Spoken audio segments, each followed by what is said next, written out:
Nice to have you aboard. This is the Charlie Epps Golf Hours by Insperity HR that makes a difference. What a start to the Waste Management Phoenix Open. Thomas Dietrich leads the way at 12 under, and a variety of big-time names near the top of the leaderboard. Tom Kim, Jordan Spieth, Scotty Scheffler, all in the mix going into the weekend. Charlie, how you doing this morning? I've had a great morning. I was running well ahead of schedule, and then I made a decision to stop to look for something, and then I got behind. But having said that, Saturday's a good morning. Good golf is being played in Phoenix. Everybody's chipping in, hole in ones, and nobody's jumping in the lake. Yeah, no, and we'll get to the way the tournament directors they've settled this tournament down a little bit, Charlie. A little. And they've done that. Well, the atmosphere on 16 is still there. Your guy, Argentine Emiliano Grigio, what a hole in one yesterday on 16. Dunked it, Charlie. Very nice. But they have settled it down a little bit. They raised the general admission price for the whole week from $210 to $400. A couple publications in the Scottsdale area weren't too happy about that. But last year was just a little bit of a disaster, Charlie, with the rain and the frost delay, and everything was wet, and they're not ready for that at TPC Scottsdale. It looks a whole lot better this year as far as, no one's jumping in the bunkers. No one's throwing beer everywhere, but still just an incredible football NFL-esque atmosphere there. Yes, and it's great golf. I can't believe I can believe that the quality of shots these guys are hitting every day. They get so good, and to see Jordan Spieth after 6 months layoff, getting his hand back in shape, and seeing him play the last 9 holes yesterday in just an incredible fashion. That pumps me up. Comeback kid of the year. Yeah. He's probably going to get, huh? But Now, yes, Charlie, they talked a lot yesterday on the coverage about how they showed a picture from Jordan Spieth in 2015, and his left wrist position at the top of the backswing was a little more cupped. And then they fast forwarded to 1920, it was a little more bowed. Now he's trying to get it back to a little more cupped and across the line in that pre-shot routine. What are your thoughts there? well, whatever he's doing it right. Yeah. Because the ball's not going left. And you know, the video is revealing. There's no doubt about it. He's not crossed the line, and that means the club is pointing to the way to the right anymore. So hopefully that this is going to last. Yeah. Now tied for fourth heading into the weekend. Spieth is at 9 under. Carded 2 eagles yesterday. One on 13, one on 15. And he's had plenty of success here over the years. Back-to-back top 6 finishes. Played well here in 23 and 24, even though, he didn't have his best stuff in either one of those years. So Spieth, 3 back of Dietrich heading into the weekend. Tom Kim up there as well. We saw him finish 7th at Pebble Beach last week. Charlie, the broadcast made a ton of the way Tom Kim, he's a little static over the golf ball, and he can, sit there for about 10 to 12 seconds over the golf ball before he pulls the trigger. Do you think we see players like Brian Harmon go through this with the waggles? Is there just when you watch Tom Kim and you watch someone remain a little static over the golf ball, do you think that's because of some mental thoughts going through the head, or, that's just his routine? It's a combination thereof, and most of the time, you get stuck. You get stuck, and you can't release the club. So that's why Mr. Hogan always waggled the club before he started his swing Wow. to put the club in motion. And Jay Abear, one of the great golf pros, winner of the PGA Championship, he had a waggle. He said the waggle is the most important part of a golf swing because motion creates motion, and that's the way you get the club going. Yeah. Hogan had a hard time getting the club going back. So to see what these guys are doing, it's been done many times. Sergio Garcia used The grip. to grip it 17 times in New York, drive those New Yorkers crazy. But it's just motion is hard to get going. I mean, why does a basketball player dribble? Yeah. Because he wants to get that rhythm, spot up, shoot. So it's a nerve problem. Charlie, you've been to this tournament a bunch. I mean, Yes. TPC Scottsdale, your guy Angel Cabrera finished 15th here back in 2015 when Brooks Koepka won. When it comes to this course and how firm it's playing this week, is it a bit of are the conditions a bit of a surprise from what you've seen in years past? No, no. The conditions in Scottsdale, Arizona, this time of the year can be so good. But I've also seen it snow in April right up there. It's in the mountains. Just a little so it's the desert weather is really incredible. Yeah. It can be so good, and then it can get all messed up, um, just like in Palm Springs, but more importantly in Phoenix. Yeah. No, well done. When you look at where the favorites are at through the midway point of this tournament, Scotty Scheffler obviously was the opening favorite. I think he opened at plus 350 at the beginning of the week. He's in a tie for 12th at 7 under after opening 69-66. Charlie, with the leader at 12 under, with Dietrich at 12 under, is Scheffler 7 under is he still in play to win this tournament going into the weekend? There's always a 60 on the board. You guys can go low. I mean, they from somebody in the 50th spot can shoot 60 and get close to the lead. So it's Sunday. The last 9 holes is when that tournament starts to, even out and people, put themselves in chance. But right now, everybody's got a chance. Yeah. Justin Thomas also, he's in a tie for 7th. He was the second favorite to start this week. He's at 8 under. After 66-68. A lot of people waiting on Justin Thomas's 13th career PGA Tour victory. We saw Rory break out of it last week, and we'll talk about that a little bit later. But Justin Thomas obviously still in the mix. 4 shots back at Dietrich heading into the weekend. Sung J.M. was the third favorite. He's in a tie for 35th at 4 under. And Sam Burns was the fourth favorite. He is in a tie for 52nd at 3 under. The big story yesterday was Luke Clanton, the Florida State sophomore. He has put on an absolute show here over the last year. He's gotten multiple exemptions into PGA Tour events, multiple top 20 finishes. And thanks to the PGA Tour U ranking, which kind of allows college players to amass points in college that could ultimately lead up to a PGA Tour card. If you get 20 points through PGA Tour U before the end of any college season, you get to, you get awarded a PGA Tour card. And right now, Luke Clanton is at 19 points.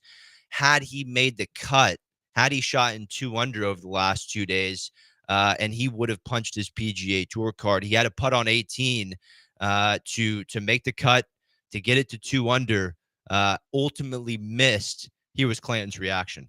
I mean, yeah, for sure. I mean, I wouldn't have that putt. I wouldn't be nervous over that putt. So again, we thought about the cut from 14 on, basically. But it's not going to change the way it was. It's not going to change the way I read it. All right, my apologies there for the audio. The tour, when the tour gets their interviews, only one audio wave is playing. So I try to match them up, and sometimes it just doesn't work depending on where they are. But Clanton, really a great perspective, Charlie. He's going to have a bunch more chances to get that last point. Yeah. He's a front runner for the Ben Hogan Award, which will be awarded this summer. He's going to get his playing the Valspar here in a few months. Just a Florida State sophomore, Charlie. Really unbelievable. No, these kids are really showing their quality, and the NCAA has really put together a good golf program for all the major universities. Good tournaments, you're getting TV coverage, so it's a major sport right now. No, it really is. To have the connection bridge between college golf and pro golf was a big step for the PGA Tour. When you look at the way other sports, all other sports, you're drafted out of college based on your performance, where, 5 years ago, you could be the number one player in college golf and not automatically get your card coming out. So that's great to see. Charlie, great to see a cut line this week too. You know, the entertainment level of Friday afternoon with a cut line, it's world class. We have to have it there. I would like to see some of these signature events have dropped the cut line. How crucial is it? You've watched golf for a long time. It's a great thing to have. Well, there's pros and cons. It does, spice up Thursday and Friday play, and the people trying to get a paycheck. You got to make the cut to get paid on the PGA Tour. But then, if you look at the organization of tournaments, it's easier to run a tournament for 70 guys Yeah. than 150, and then it's one of the problems when you have a full field is if you get a frost delay, you got to finish Friday's round on Saturday, Yeah. and that just kind of is Yeah, they've run out of daylight the last 2 days in yeah, Phoenix, yeah. with the full field, even without a frost delay. Yeah. Plus, you throw in and Jordan Spieth, who, he had no problem making the cut this week, but he's talked a lot about, one of the reasons they dropped the cut was, just in case one of your stars, one of your favorites doesn't have a great first 2 days, the fan who was working on Thursday and Friday still has an opportunity to come out and see them play on Saturday and Sunday. But the entertainment value of the Friday afternoon cut line, watching Clanton try to grind it out for his card, I thought it was one of the best days of golf watching. I've done that a few times. You have, huh? Yeah.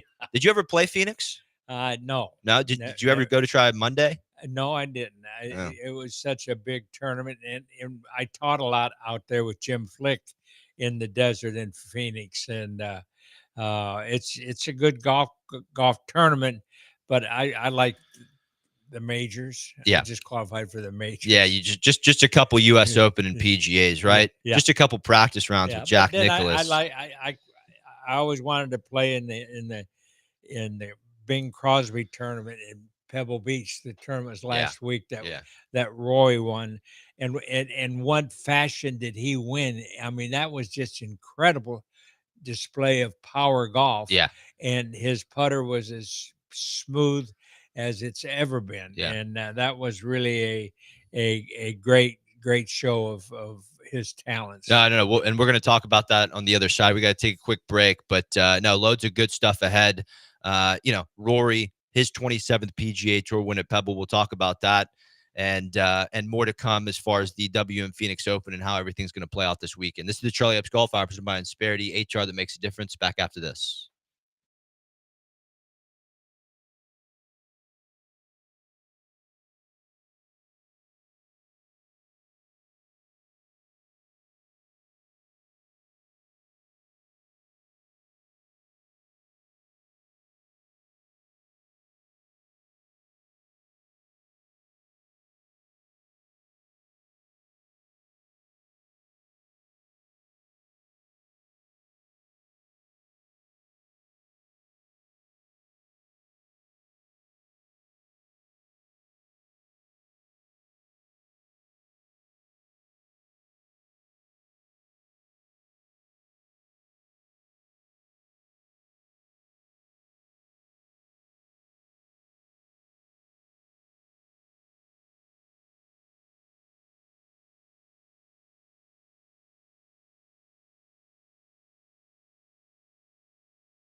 This is the Charlie Epps Golf Hour on ESPN 97.5 and 92.5. Powered by Insperity. Now from the Veritex Community Bank Studios, here's Will Doctor and the golf doctor himself, Charlie Epps.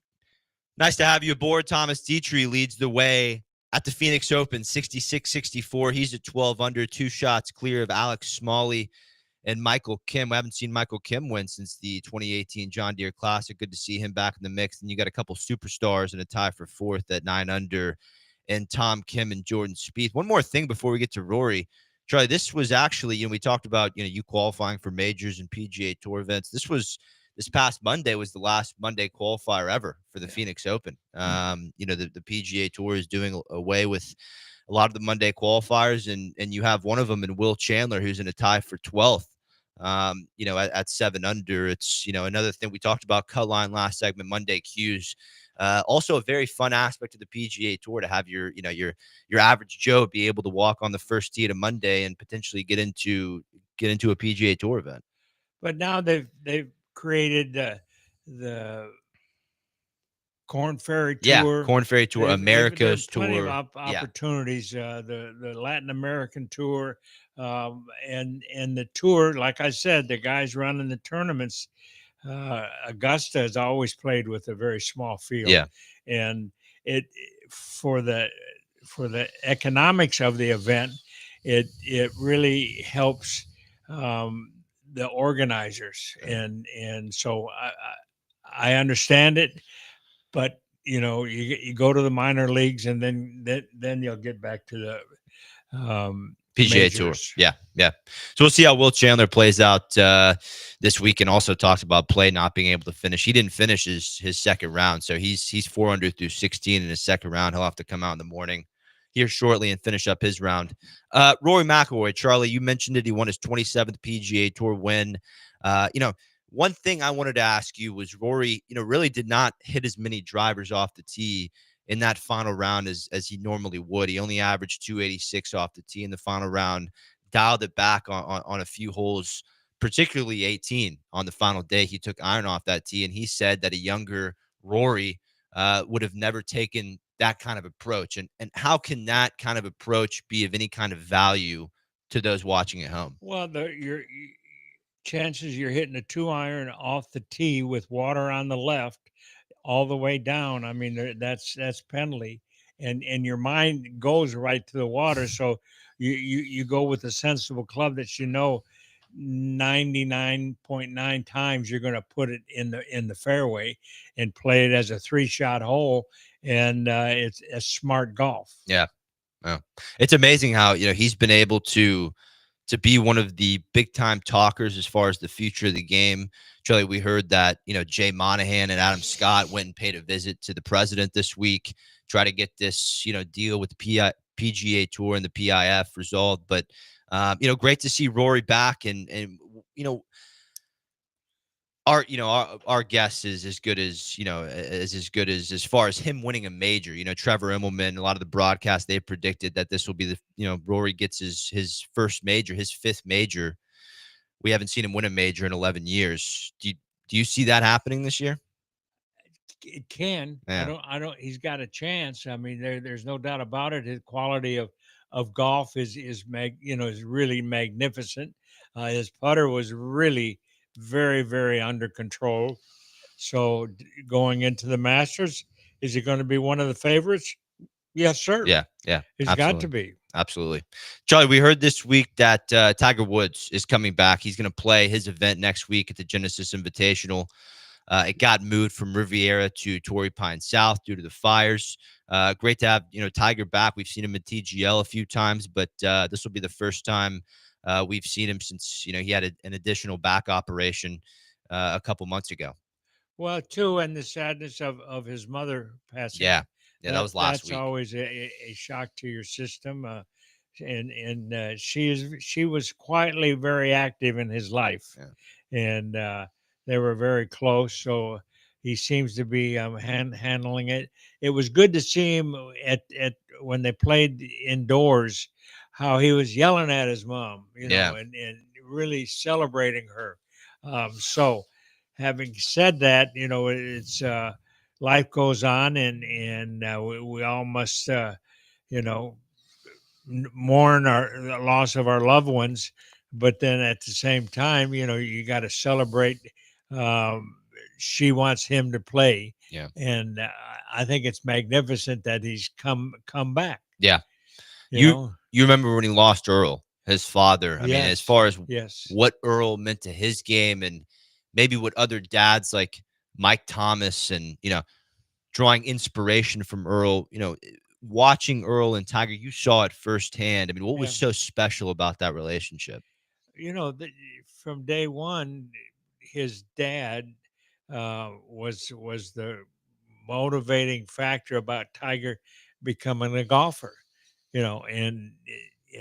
His dad was a sergeant in the I think in the Yeah. army, and very strict, and he made him disciplined in a lot of areas that made him really the first one to really dominate a tour that has a lot of good players. Yeah.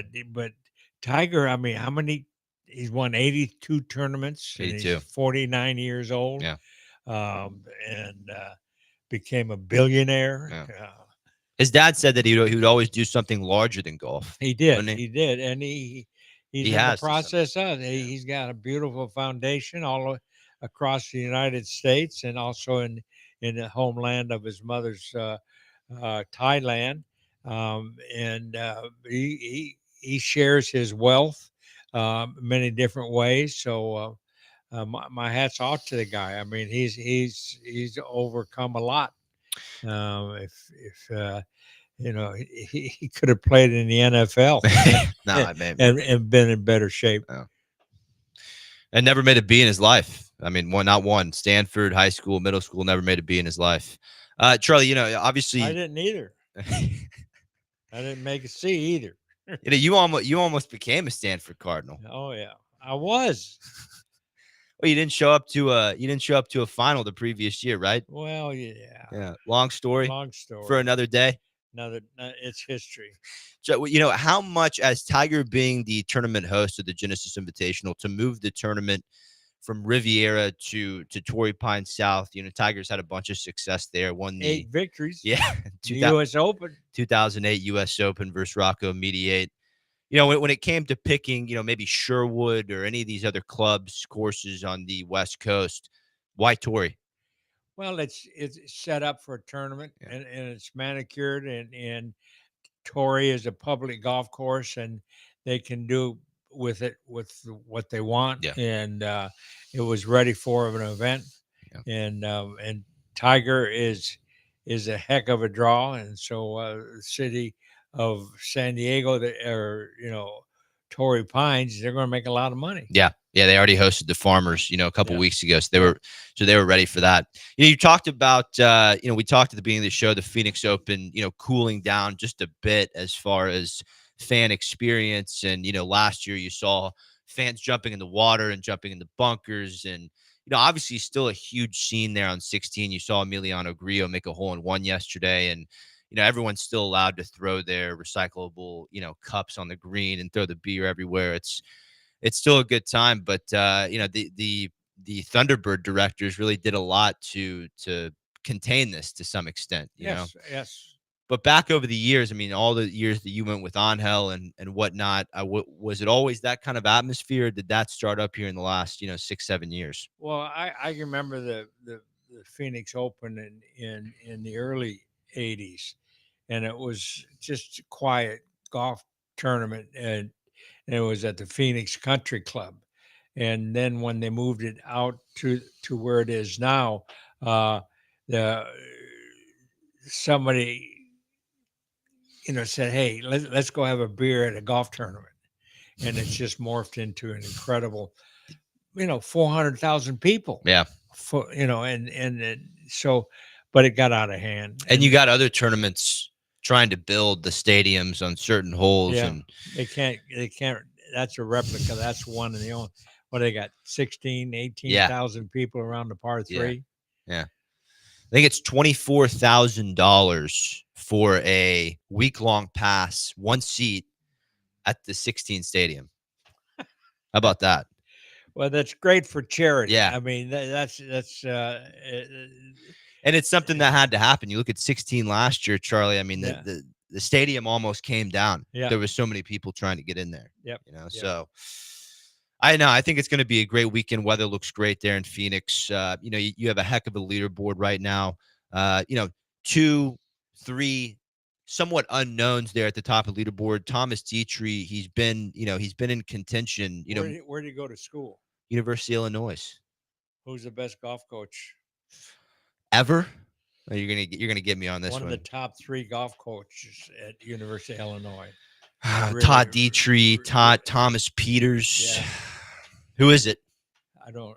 We're gonna have to remember look his it name, up. We'll have to get back. But he runs a great program, and Yeah. if he and yeah. Yeah. Well, no, a lot of locals have watched, here in Houston, have watched Thomas Dietrich. He finished tied for second behind Scheffler Yeah. at the Houston Open last year. This is his third career 36-hole lead. He's 0 for 2 in converting those leads. Had a lead there at Pebble last year, ended up finishing fourth. Had a lead at the 22 Sanderson Farms, finished ninth. So, he's been there plenty of times, has a wonderful golf swing. Dietrich hit, all 18 greens yesterday for the first time in his career. He's hit 35 of 36 greens through the first 2 rounds. So, playing spectacular here through the first 2 days. He's got, quite a leaderboard to deal with, though. Alex Smalley in a tie for second. Michael Kim, a PGA Tour winner. Michael Kim can really play.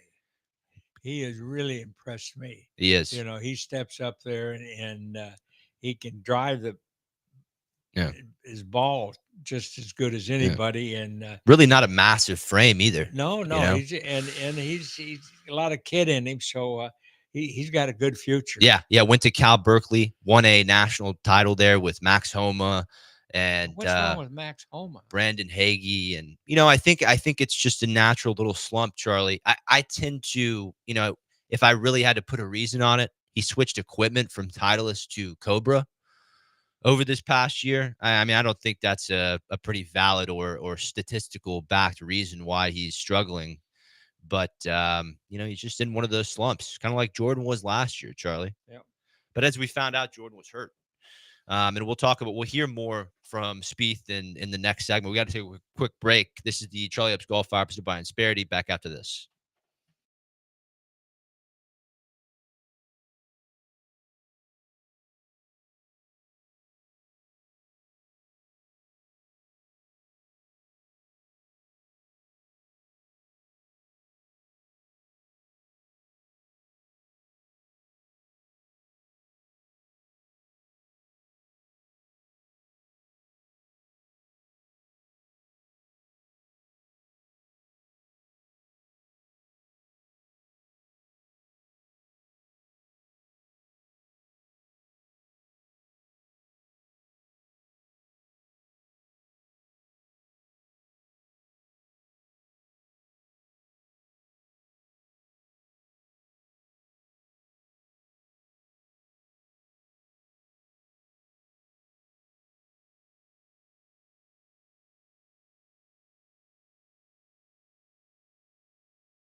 This is the Charlie Epps Golf Hour on ESPN 97.5 and 92.5. Powered by Insperity. Now from the Veritex Community Bank Studios, here's Will Doctor and the golf doctor himself, Charlie Epps.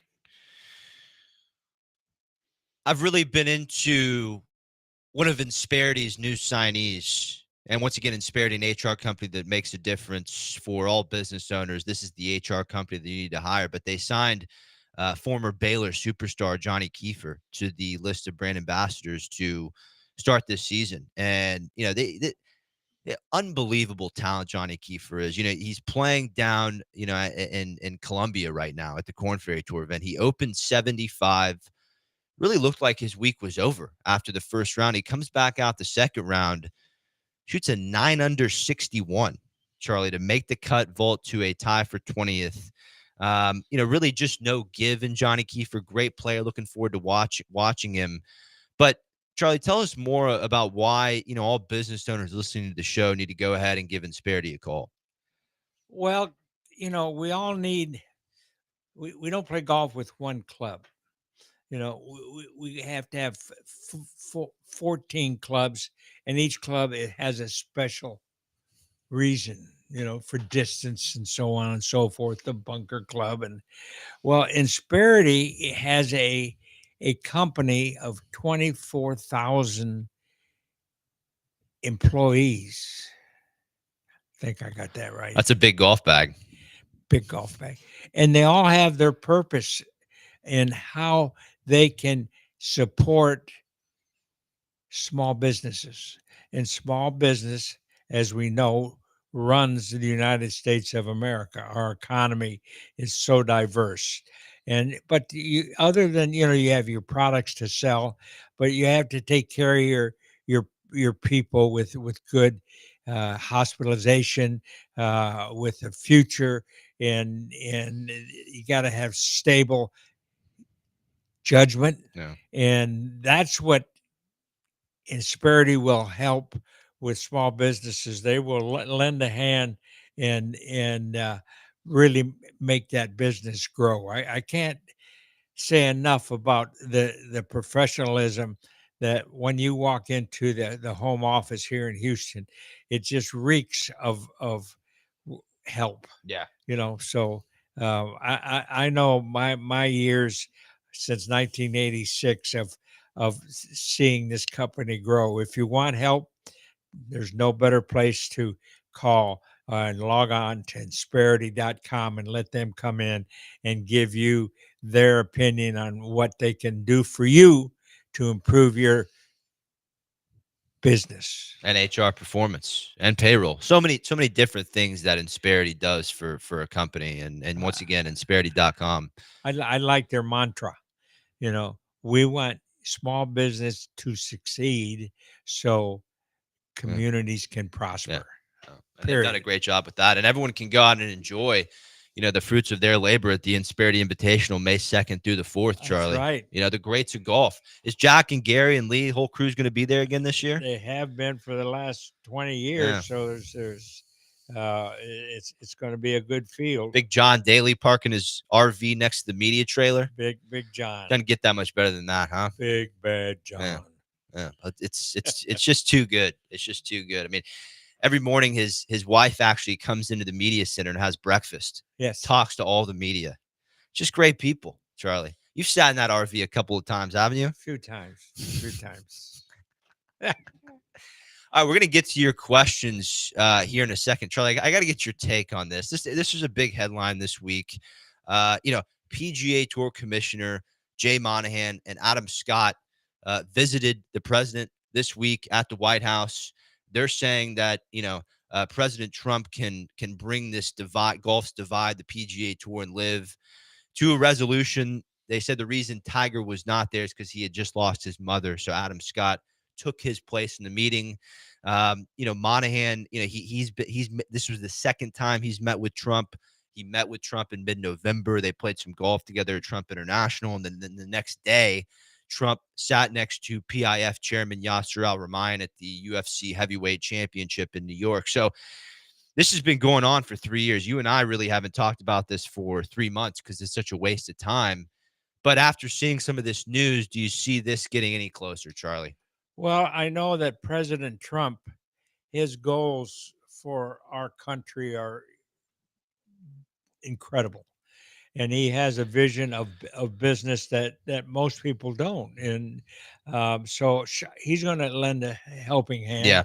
hand. And it's not because of he has 5 or 6 golf courses, but he loves the game, and he knows it's good for our economy, and so he'll get the government to lend their hand Yeah. and make it work. Yeah.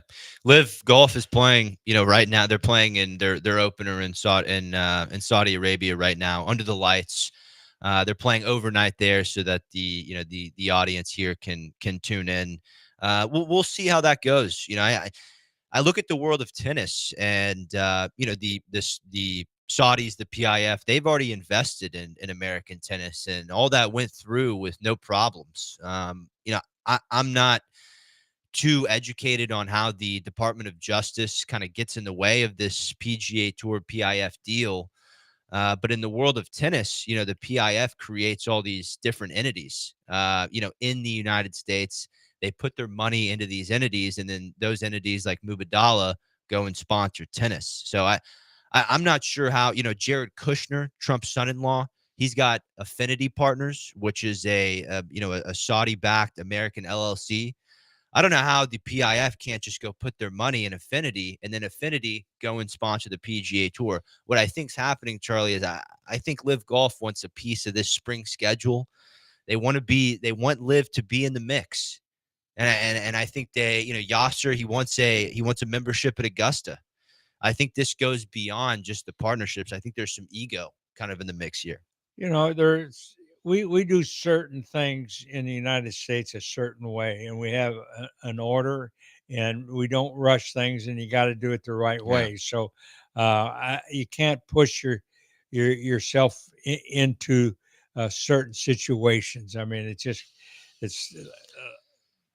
the Masters. The Augusta is a private club, and they have their rules and regulations on how you become a member there. So you just don't say that you want to be a member because you got $17 billion. At So least. they piss people off Yeah. just right then and there. So take your time, grow the business, and just like what they've done with Insperity. Insperity Yeah. since 1986 has become, a great business. So slow down and don't move too fast. Yeah. When you look at these 3 weeks right here, and we're right in the middle of it, Rory winning at Pebble, you've got a great chance for one of the stars to emerge this week between Jordan Spieth, Tom Kim, and Scotty Scheffler. And then you have Tiger returning next week. Last Sunday at Pebble, CBS broadcast got 3.3 million views. That's pretty damn good for a golf broadcast. Yep. And with NFL ending, college football ending, hopefully golf leads the way as far as the world of sports. Well, hey, now before we end this session or this, I want to hear who you're picking for the Super Bowl. I thought you were going to ask me about the Phoenix Open. I'm passing on the Super Bowl. AJ. Come on. By the time we sign off. Okay. You want me to make a Super Bowl pick? Yeah. I think the refs already have it. They have it mapped out, Charlie. No, that's mean. Yeah. Now, my girlfriend Erin, she's from Philadelphia, so she's rooting for the Birds. Oh. Yeah, Jalen Hurts is from Houston. I like Devonta Smith, former Alabama superstar. AJ, is Devonta playing this week? Yeah, he should be. Yeah, He's in. He's in. Mm-hmm. I'm gonna have to root for the Birds, but if you want a true pick, a proper pick, I don't know. I don't know if you want to be betting against the Chiefs. What do you think, AJ? Yeah, I feel the same way. I mean, I'm a Cowboys fan, so I would hate to see the Eagles win. I'm not gonna You're lie. a Cowboy fan. Yeah, I am. Come on. I'm a realistic one. I'm not a delusional one though. So, but I mean, I can't pick the Eagles. I think it's hard to bet against Mahomes too, though. So I'll probably pick the Chiefs. We'll think we'll give you a pick before the end of the show. We got one more segment to do after this one. Charlie, still a couple minutes for those that missed. We talked about Spieth in the first segment. He's really done a lot of work to improve his approach play, hitting the ball fantastic right now. For those at home struggling with the iron play, I thought Golf Channel also did a great session with Wyndham Clark on the range, playing some Mhm. pretty good golf, showing his alignment sticks. He's got a chalk line behind the ball. He's got the ball teed up, working on hitting those shallow cuts on the range after his round. If there's one thing in your mind this week that people can do to improve their approach play, what would it be? Use your putter more. Wow. See, this is the old it, the putter is a great club to make the ball roll. And if you don't have a good enough lie, and with the ryegrasses that we have in the winter months and stuff like that, you know, the putter is a 15th club in your bag, off the green, off the, you can get to where and you'll see it on this tournament this weekend. They use their putter a lot because of those tight lies. And if you have a tight lie, it's hard to use your wedge. Learn how to putt, Yeah. off green putting. Now, but as far as going back to approach play and the iron play, just something on the range as far as the fundamentals, alignment stick, teeing it up, a little chalk line behind the ball, as far as looking at takeaway. Is there anything this week that you would like players to do? Well, yes, the chip pitch that requires a delicate swing, and a swing that might go 3 miles an hour. Uh, but you have to set up correctly. You want your more weight on the lead foot, and the left shoulder leaning down just a little, because like Harvey Penick always told us, hit the grass in front of the ball, not behind the ball. If you hit behind the ball, you're going to chunk it, and the ball is going to go a third of the distance. So lean into the shot, choke down on the club, little 7-iron. That's a good little pitching shot. You can take the pitching wedge and lean the shaft forward and hit, and that causes a downward motion. And that's what you want when you're just trying to chip, pitch, and putt. Now, and you're really not as far as 7-iron and below, 7, 8, 9 P. You're really not interested in your students taking a 100% swing at that golf ball with the shorter irons. Is that right? Right. No, the irons, the wood club, or that's 44 inches long, it's a long golf Yeah. swing. Now when you start from the pitching wedge and move forward through the irons, the swings are short, efficient, under control, and it's a 60 miles an hour swing, not 110 miles an hour. And that's, you got to be able to vary your speed, to vary the distance, to get the ball to do what you want the ball to do. If you're going to spin it, if you're going to just release it, take your time. Take your time. Caress the shot. Wow. Caress it. You don't have to hit it too hard. That ball's designed to roll. You're just sweeping that grass, aren't you, Charlie? You can sweep that Yeah. grass. Yeah. Maybe Just catch a don't little. just don't smoke it. We got to take a quick break. On the other side, we'll make a pick for the Phoenix Open. I guess we're making a Super Bowl pick. Might need AJ's help with that on the ones and twos. We'll be back after this.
This is the Charlie Epps Golf Hour on ESPN 97.5 and 92.5. Powered by Insperity. Now from the Veritex Community Bank Studios, here's Will Doctor and the golf doctor himself, Charlie Epps.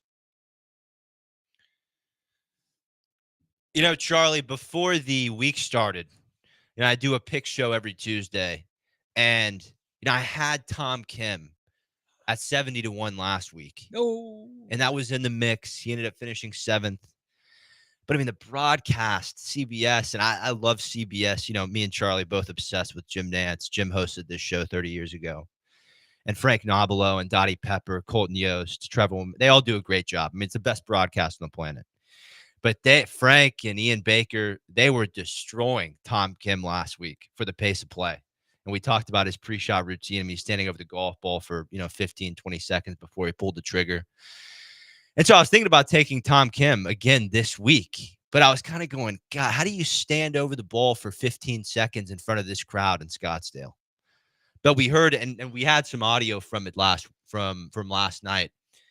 This is a kid who's really embracing the crowd noise, actually. And I should have picked up on that at the President's Cup when he was, hyping everyone up. And, he had a problem with putts that weren't given to him. He just knows how to put on a show. At 21 years old, 3 PGA Tour wins. This guy knows how to put on a show. Scotty can't. He was struggling with the putter a little bit to start the season, Charlie. Scotty Cameron put a new putter in his bag last week. I can't believe I didn't take him to start this week, but my pick going into the weekend, and hopefully Scheffler and Spieth, they're going to be all over, the leaderboard as well. I got to go with Tom Kim at 8-1 heading into the weekend. What do you think, Charlie? You think Scheffler or Spieth, they're going to come track everyone down? Unbelievable what they're doing. It's going to be a shootout. I'm not sure. There's quite a few guys that are within 3 shots, and I think at 3 shots you shoot 62, 61. That's going to win yourself a tournament.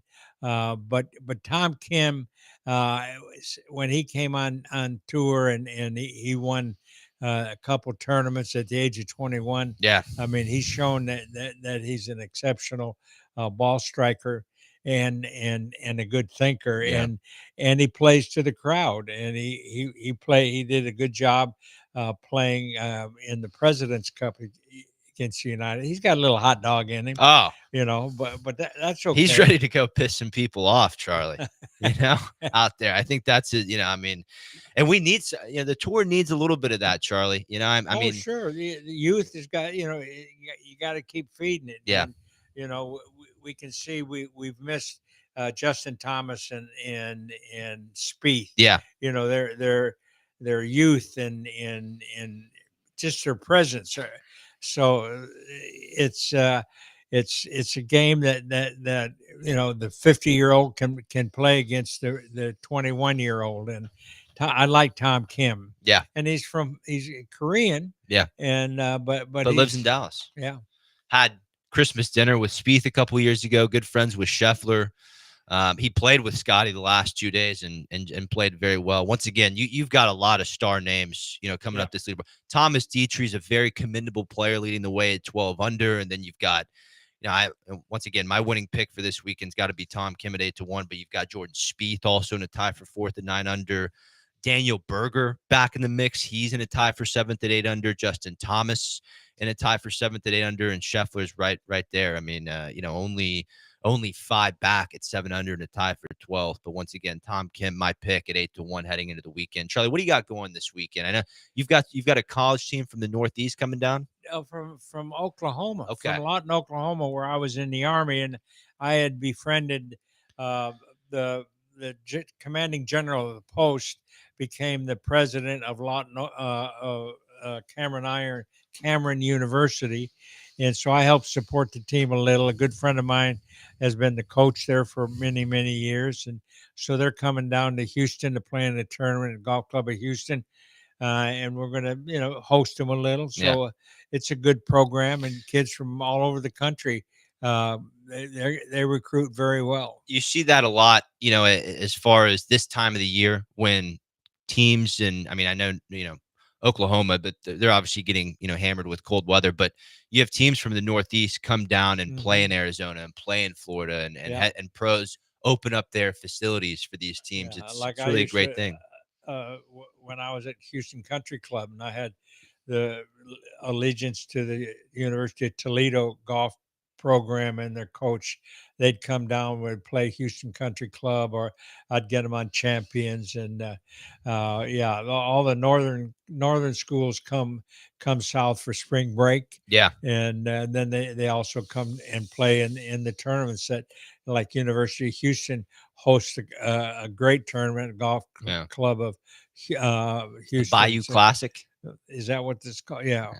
So it's it's fun to see these kids. Now, before you were the head pro at Houston Country Club, did University of Houston already have the relationship with the club, or did you connect the dots between you and Dave Williams? Dick Forrester, when he was the golf pro, he befriended Coach Williams, and he would let them uh, visit the old Houston Country Club, and then also the present one.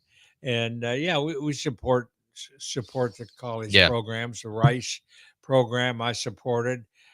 So You saw some, I mean, unbelievable players come yeah, through there. yeah, Freddie Couples, Blaine McAllister, Jim Nance. yep.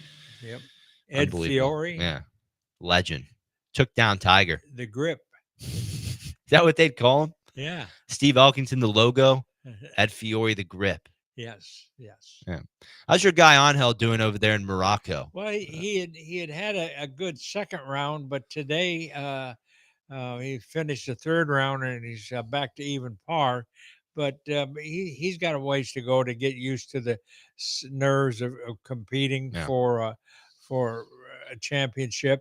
I thought he would do better today, but he just, last 5 holes went good for him. Yeah. Still in a tie for 25th. His second round, very impressive, 68, Charlie.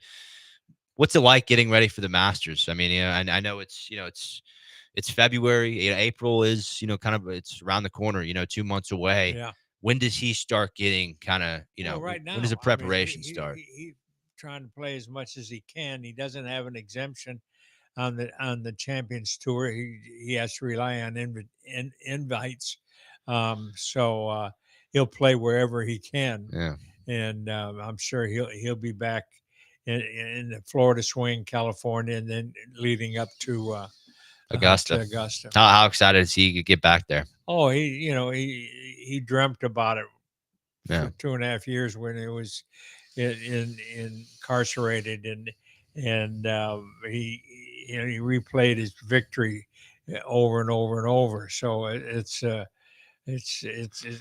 golf has so many great memories. We've seen Freddie Couples, another one of your former students. We've seen him remain. I know he hasn't maybe contended at Augusta the last 2 years, but well into his 50s and early 60s, we'd see Freddie, pretty much contend at Augusta every year. Yeah. Was at least in the scenario going into Sunday. Augusta National really, it doesn't pay attention to age, does it? Well, it kind of makes you young. Jack at 46. Yeah, I mean, Hogan. yeah. Hogan finished 5th at what, at 60 or something Yeah. like that. So, yeah, those memories are Tiger with a fused long-lasting. back. Yeah. Tiger will be playing this year. It looks Yeah. like, if he's playing out at Torrey this coming weekend. So, yeah, it's great memories. You play by memory, and bring those good positive vibes up. With Spieth rounding into form, there wouldn't be anything cooler than seeing, 2 Augusta greats, Spieth and Scheffler, battling it out on Sunday. At the Masters this year. I think that'd be a great scenario. So many players, so many great doesn't players. want that is Rory. Yeah. He wants to win because it's a Grand Slam. You think he can do that? I think the putter's a massive issue for Rory at the Masters. I know, 2011 was his last great chance. You remember he hooked it left on 10. Yeah, but I'm coming at this, purely from a data standpoint. What's held back Rory at Augusta has been the putter. And I think Scheffler and Spieth, they've especially proved in the last 3 years, that they've got that place figured out. But Well, Nicholas has a great saying: "Don't make golf more important than it really is." And right now, when Roy thinks about Augusta and thinking about being the sixth man to make the Grand Slam, it's really important. So I hope he does it. I want to see him win.